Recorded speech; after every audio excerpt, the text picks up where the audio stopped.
Good afternoon. Today I'm going to be reviewing the Cronos L6015. This watch is available from Cronos Watch official store on AliExpress in two versions, a date version and a no date version respectively. It's also available with two bezel versions. One can have the standard bezel for €260 or alternatively a fully lumed bezel version for €293 respectively. The watch is available in three dial colour options: sunburst black, sunburst green and enamel blue, which you're looking at here. So firstly, let's look at the box that the watch comes in, and then I'll talk you through the other items one gets with a piece. So the watch comes in this black plastic Cronos Pelican style case. I'll show you the interior. As you can see, both halves of the Pelican case are lined with two foam panels, which does a good job of protecting the watch in shipping from any damage. I like this Pelican style case. They're very practical and durable, and they're a better option than using the default option of a cardboard watch box. With the watch, one gets this plastic international guarantee card, and as you can see, it's dated with the date of purchase and also stamped by Cronos Watch. And I'm pleased to report the watch is covered by a 2-year international warranty. Usually watches at this price point are only covered by a 1-year international guarantee, so it's good to get 2 years of guarantee. With regards to other items, one gets this good quality Cronos stainless steel spring bar tool. Solid stainless steel, no old shank to it, and as you can see, signed to high standard with Cronos. At one end we have a push pin tool, and at the other end we have a 2-pronged fork for removing spring bars. And lastly, one also gets this 1.6mm flathead jeweler's screwdriver. Again, good quality, stainless steel shank which is knurled, and it has a rotating head which is also knurled finish. So good to get a good quality screwdriver for resizing the screw pins in the bracelet. So with regards to the specifications of the piece, this is the Cronos L6015 enamel blue version, and it also has the fully lumed ceramic bezel insert.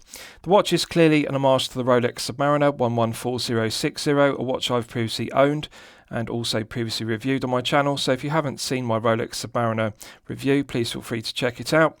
Very similar proportions to the Submariner. We have a 40.5mm case diameter, we have a 48mm lug-to-lug measurement, a thickness of 13.4mm and a lug width of 20mm.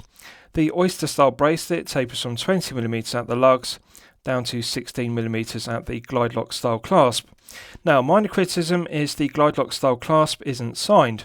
I would like to see Cronos engrave and sign the flip lock on the glide lock clasp with the Cronos brand emblem, alternatively Cronos, because that would finish the clasp to a higher standard. But having said that, beautiful luster to the 316L grade stainless steel. As you can see, the brush satin finishing is done to a very high standard, and it contrasts with the flawless mirror polishing to the flanks of the glide lock style clasp.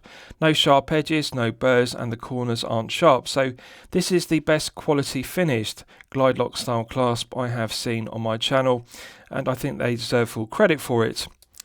I'll show you the interior. Solid milled 316L grade stainless steel, as one would expect, very similar to the Rolex glide lock. Flawless mirror polishing to the top side, underside and flanks of the interior. And the mirror polishing is done to a very good standard, and this is definitely a level above the flip lock clasps which are used by Pagani Design on the PD1661, for example. With regards to the interior of the glide lock, it's also similar finish level to a Rolex glide lock. Now, on a Rolex glide lock, they use two Teflon pads on the interior of the glide lock mechanism, and the Teflon pads are very low friction and they make the glide lock smoother. This doesn't have the two Teflon pads as per a Rolex glide lock. It simply uses 316L grade stainless steel pads, so it's not as smooth because one can feel the friction of stainless steel to stainless steel. On a Rolex glide lock, the feeling is Teflon sliding against oyster steel, which is 904L grade. So it's not as smooth as a Rolex, but with regards to the finishing, it has the same matte bead-blasted effect to the interior, which comes from casting the stainless steel. So the interior is finished to a very similar standard to a Rolex glide lock.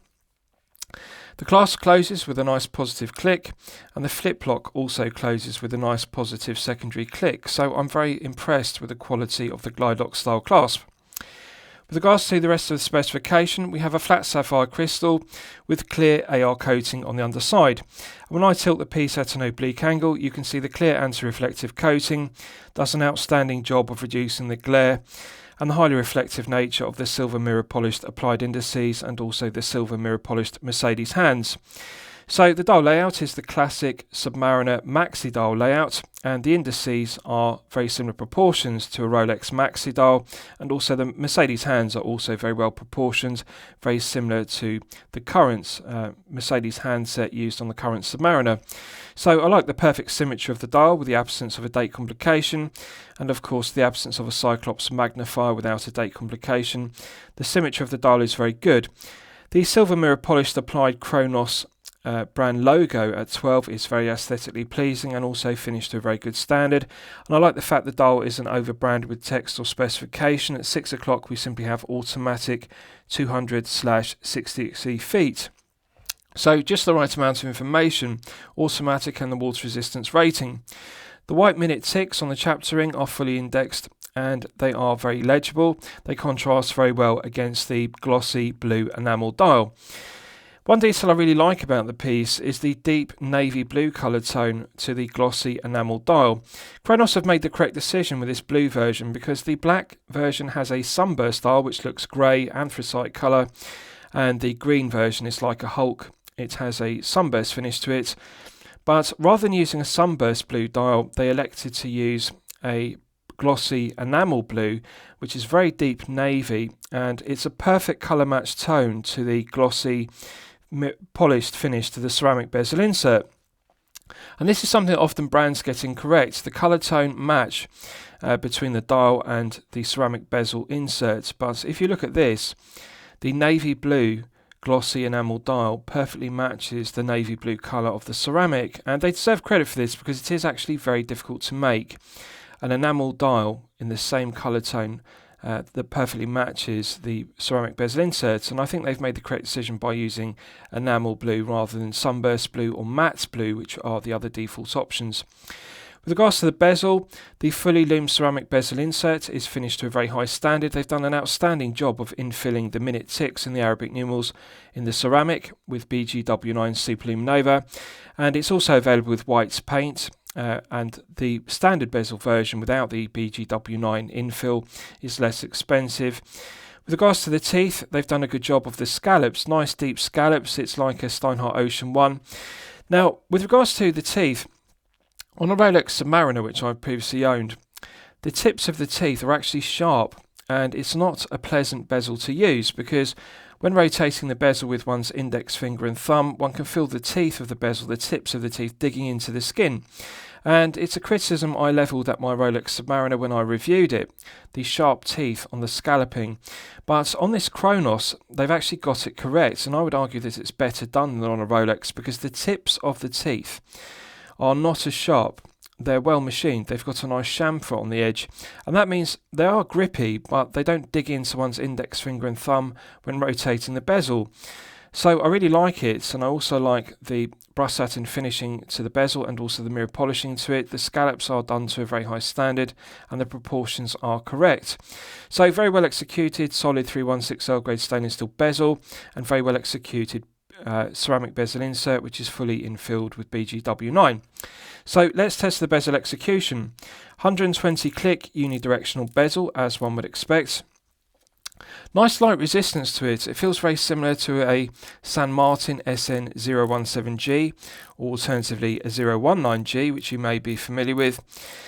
The resistance feels even all the way through the 360 degrees of rotation. It feels lighter than a Steinhardt Ocean 139, and it also feels lighter than a Seiko SKX007, or alternatively Seiko Turtle, which you might be familiar with. And I like it. It's just the right amount of resistance, not too light, not too firm. No lateral side-side play whatsoever. No back play whatsoever. This is a nice, tight 10 out of 10 bezel execution. Cronos deserve full credit because they've got the resistance just right. It feels firm. No lateral side-side play, no back play, but one can hear the loud audible clicks. Very pleasant sound to it, very pleasant feeling to it. just the kind of resistance I like. I actually dislike the resistance of a Rolex Submariner bezel. I think that the 120 clicks are too fine. The clicks aren't loud and audible, and also the resistance isn't firm enough. I actually think it's too light on a Rolex, but this is slightly firmer than on a Rolex, and it still feels lighter than on a Steinhardt Ocean 139. So I'll just check the alignment. Perfect. The Lume pip and triangle perfectly aligned with the 12 o'clock index on the dial. So absolutely perfect bezel execution. This is 10 out of 10, one of the best bezel executions I've experienced on my channel. I've reviewed over 300 watches, and this is one of the best bezel actions. With regards to the crown, it's solid 316L grade stainless steel, coin edge finished, and mirror polished cap to it, and embossed with the Cronos brand emblem to a high standard. So let's test the screw down crown execution. Absolutely silky smooth. This is sublime screw down crown execution. The screw down crown provides an effective hermetic seal to 200 meters of water resistance, which is perfectly acceptable. Now, it's not as smooth as a Rolex trip lock, but however, this watch is €293. It's not a €10,000 high tier piece, but it does feel silky smooth.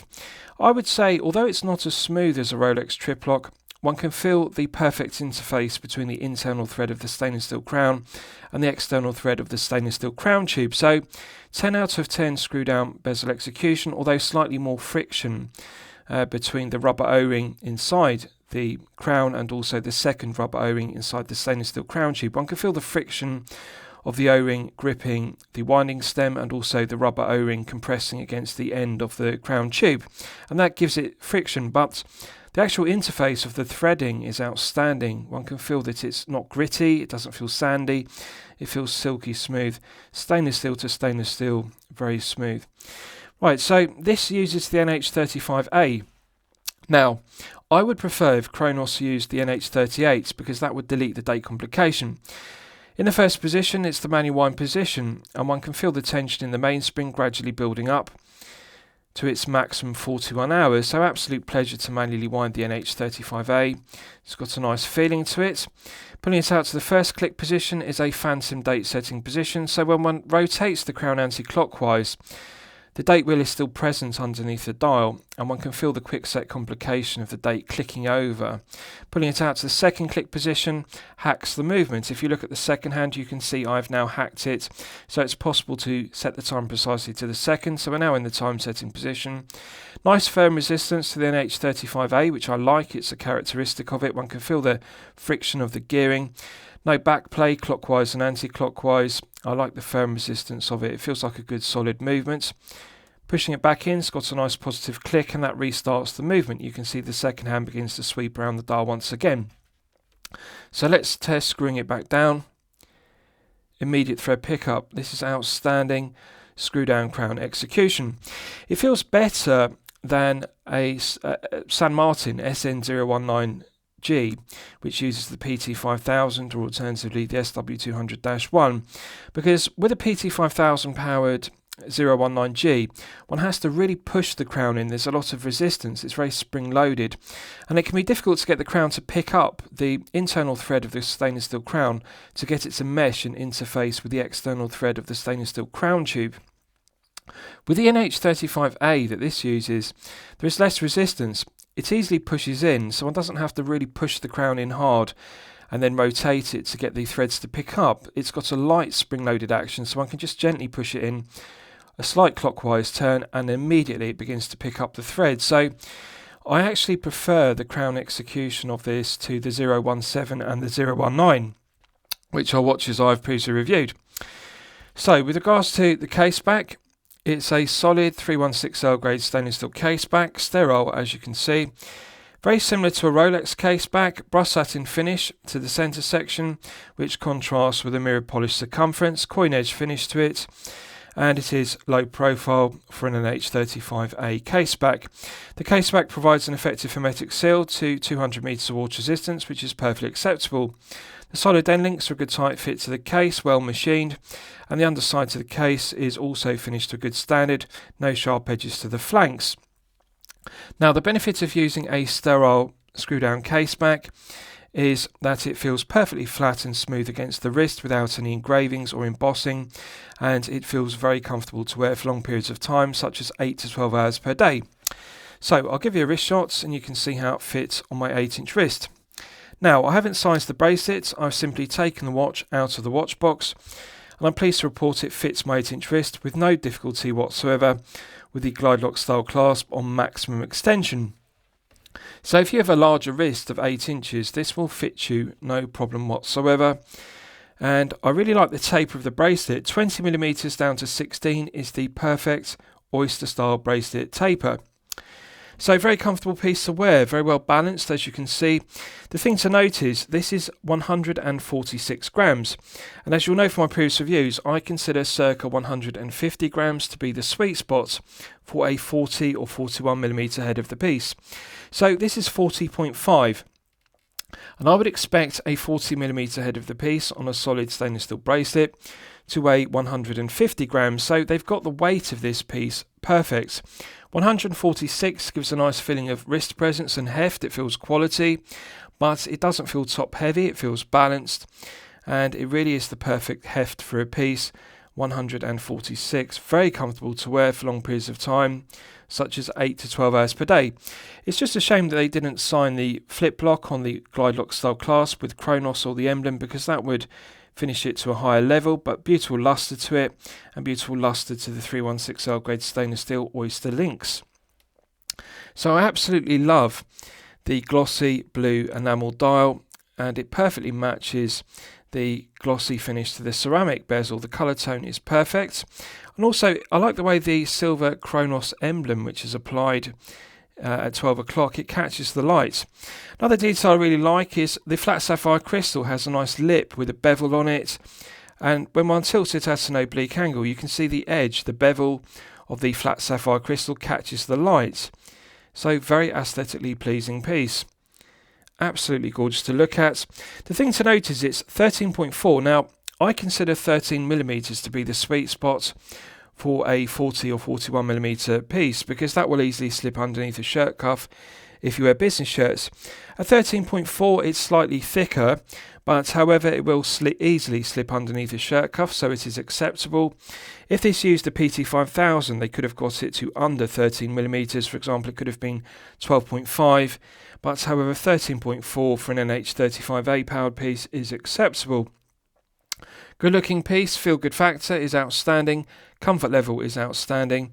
It feels very similar to a Rolex Submariner, which this is an homage to, in terms of the heft, in terms of the comfort level, and also the overall proportions. One detail I really like about it is the 48mm lug to lug measurement, which is the perfect lug to lug measurement, regardless of whether you have a 6 to 7 inch wrist or a 7 to 8 inch wrist respectively. 48 really cannot be beaten. It is the ultimate lug to lug measurement. Right, so let's do a Lume test, then we'll see how the Lume performs when it's charged up to the absolute maximum. So as always, I'm going to use my 100 UV LED torch to charge it up to the absolute peak. Now, as discussed, this comes in two bezel versions, a standard bezel which is infilled with white paint, alternatively the fully lumed bezel version which you're looking at here, and this one is fully infilled with BGW9 Superluminova. So this has actually exceeded my expectations. If you look at the colour tone match of the BGW9 bezel, the applied indices and also the Mercedes hands, they have got the colour tone match of the BGW9 perfect. Very aesthetically pleasing blue tone, which looks very similar to Rolex Chrome Lights Lume or Swiss BGW9 Superluminova, which are the very best Superluminovas used in the watchmaking industry. So this is clearly 5 to 6 layers of BGW9 on the applied indices and also the Mercedes hands. It's glowing incredibly brightly. I would describe it as equal in performance to Rolex Chrome Light, alternatively Seiko Luma Brights, which are both outstanding. And credit where credit's due, Cronos have done an excellent job of infilling the minute ticks in the first quarter of the bezel, and also in filling the Arabic numerals. They're clearly legible. The lume pip and triangle are also fully lumed. I like the fact they didn't just lume the lume pip itself, they also lumed the triangle behind it. And as you can see, it's glowing very brightly and it will continue to glow for a good length of time. So this is clearly top grade BGW9 Superluminova. And I'm pleased they haven't cut any corners. For example, they could have used the production cost-cutting measure of applying 3 to 4 layers on the applied indices, but this is clearly 5 to 6 layers, which is what one would expect on a mid-tier or high-tier piece. So to get this kind of performance at a watch costing under €300 is very impressive, and I really like it. Now, with regards to the ceramic bezel insert, I think it's worth paying the extra to get this fully lumed version of the bezel insert rather than the standard version, which just uses white paint. The fully lumed ceramic bezel insert is absolutely beautiful. So I really like it, and I'm very impressed with it. Right, so let's discuss the movement used. You'll all be familiar with the Seiko NH35A Automatic. It's a reliable, well-proven workhorse movement made in Japan. It has 24 joules and it runs at 21,600 vibrations per hour and a frequency of 3 Hz. 41-hour power reserve is perfectly acceptable. It has hand winding and hacking, which is useful complications. The stated accuracy of the NH35A is -20 to +40 seconds per day, so a rather wide accuracy range. However, this one has been very well regulated, and the watch is running consistently at +2 seconds per day, which is outstanding accuracy for an NH35A. That is actually within chronometer limits of -4 to +6. To get +2 from an NH35A is some of the best accuracy I've seen. That's the kind of accuracy one would expect with a PT5000, alternatively an SW200-1. So again, Cronos deserve full credit for well regulating the NH35As they're using in their watches. Now, I would personally prefer it to use the NH38, as I've discussed, because that deletes the date complication and that would delete the phantom date setting position. There would be no first click position on the crown. One would simply have manual winding and time setting. But however, this is subjective because for the majority of collectors, they don't mind the NH35A having a date complication and also the second date setting position. I think it would be better with the 38, but the 35A is acceptable, and I don't mind having the second click on the crown. One quickly gets used to pulling it out to the second click to set the time. I do like the NH35A because it's reliable, well proven. It's a good solid workhorse movement. The accuracy is good, and also I like the fact it's 41 hours of power reserve. So it's a reliable movement. There are no negatives to it whatsoever. Right, so lastly, I'll summarise the piece. What do I think of it overall? Well, when I'm considering reviewing a watch on my channel, the watch should meet 2 criteria. It should be both excellent quality and excellent value at the respective price point. So to evaluate the quality and the value of this piece, one has to study the quality of the finishing to the bezel, the flanks to the case, and also the caseback. Every part of this watch is finished to perfection. The brush satin finishing is done to a very high standard. The mirror polishing to the flanks is absolutely flawless. And as I've discussed, I actually prefer the pointed tips to the scalloped teeth on the bezel to a Rolex bezel because it's not as sharp, it feels just right. Solid end links are a good tight fit to the case. Beautiful luster to the oyster style bracelet. The mirror polishing to the flanks is done to a high standard, and I'm pleased to see screw pins reused rather than push pins. One of my favourite aspects to this piece is the glide lock style clasp. It works very smoothly. Now, it's not as smooth as a Rolex glide lock as I've discussed because it doesn't have the Teflon pads in the sliders. It is stainless steel to stainless steel. But however, it is still the best quality glide lock style clasp I have reviewed. Snaps into the body with a nice positive click, deploys with a nice positive click, and one can easily slide it up and down the interior of the body, so it works very well. Now, minor criticism to it. The last link in the glide lock, as you can see, the centre section is unfinished. They haven't brush satin finished it. It's got this matte finish to the centre section, but this is a minor criticism because for the majority of collectors, they're not going to be using the glide lock on its absolute maximum extension, as you can see. So that matte section, which isn't brush satin finished, isn't going to be visible when you have the glide lock in its usual position. So if you have, for example, a 6 to 7 inch wrist or even up to a 7.5 inch wrist, you're going to be using the glide lock style clasp when it's like this, halfway down the body, and therefore you're not going to see that matte finished section of the end link. It's only when it's on maximum extension that that you can see that it's unfinished. But this is an area that I would like to see Cronos improve upon. If they could just brush that in finish, that matte area, and that really is the only negative to the watch, because the actual glide lock mechanism itself snaps in very good, and I like it's got a nice positive click. It doesn't feel loose and sloppy. Now, I previously reviewed the date version of this watch, and the glide lock didn't feel as good on the L6015 date version I reviewed, which was an earlier version. So I think they've tightened up the tolerances on this glide lock style clasp, because it feels like a tighter fit, but it still feels smooth. It articulates very well up and down inside the body, but it has less play in it. So I think they have improved it. And also the quality of the finishing is good. No sharp edges, no burrs. The corners of it aren't sharp points, as per a Pagani designed PD1661, for example. This is a better executed clasp. So I like it. I would just like to see them sign the clasp with the Cronos emblem or the logo. So yes, I consider it to be excellent quality, and yes, I consider it to be excellent value. So 2 price points. We have €260 for the standard bezel, which is white paint, or we have €293 for the fully loomed bezel with BGW9, which is this piece. I think it's worth paying the additional €33 to get the fully loomed bezel version, and this is something I actually prefer about the piece versus the Rolex Submariner, which this is an homage to.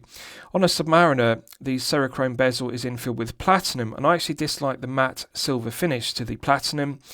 I think that this is more legible because it looks whiter with the BGW9, and also it has the benefit of glowing in the dark, which of course something that platinum doesn't do. So the BGW9 on this is better than the platinum used on the Rolex Submariner, which is ironic because this is a less expensive piece. But I actually prefer it. I prefer Rolex to use BGW9 or chrome light on their Cerachrome bezels rather than using platinum. So I'm going to declare this a champagne watch for lemonade money. I like this watch so much, in fact, I've decided to add it to my own personal collection, and that really is the highest compliment I can pay a watch. So I'm going to highly recommend it to you for your consideration. Hope you've enjoyed my review of the Cronos L6015. Please feel free to post your own comments below the video. Thank you very much.